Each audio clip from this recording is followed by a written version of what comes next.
السلام علیکم دوستوں، حضرت بلاول شاہ نورانی 15ویں صدی عیسوی کے ایک معروف صوفی بزرگ تھے جن کا مزار بلوچستان میں اور ہزاروں زائرین وہاں پہ زیارت کے لیے جاتے ہیں۔ سید بلاول شاہ نورانی 15ویں صدی عیسوی کے ایک معروف بزرگ تھے جن کا مزار بلوچستان کے ضلع خضدار میں ہے، وادی لاہوت لامکان میں واقع ہے۔ تاریخی روایت کے مطابق آپ 1449 عیسوی کے قریب ٹھٹہ سے موجودہ بلوچستان کے علاقے میں تشریف لائے۔ آپ کا سلسلہ نسب حضرت علی ابن ابی طالب سے ملتا ہے۔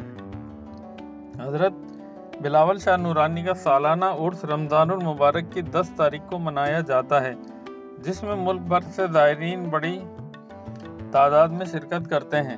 عرس کے دوران دھمال جیسی صوفیانہ رسومات ادا کی جاتی ہیں۔ زائرین کی ایک بڑی تعداد سیون شریف سے پیدل سفر کرتے ہوئے مزار تک پہنچتی ہے، جو کیرتھر پہاڑی سلسلے کے پتھریلے راستوں سے گزرتا ہے۔ دوستوں، ویڈیو پسند آئی تو لائک، شیئر اور سبسکرائب ضرور کیجیے گا۔ جزاک اللہ۔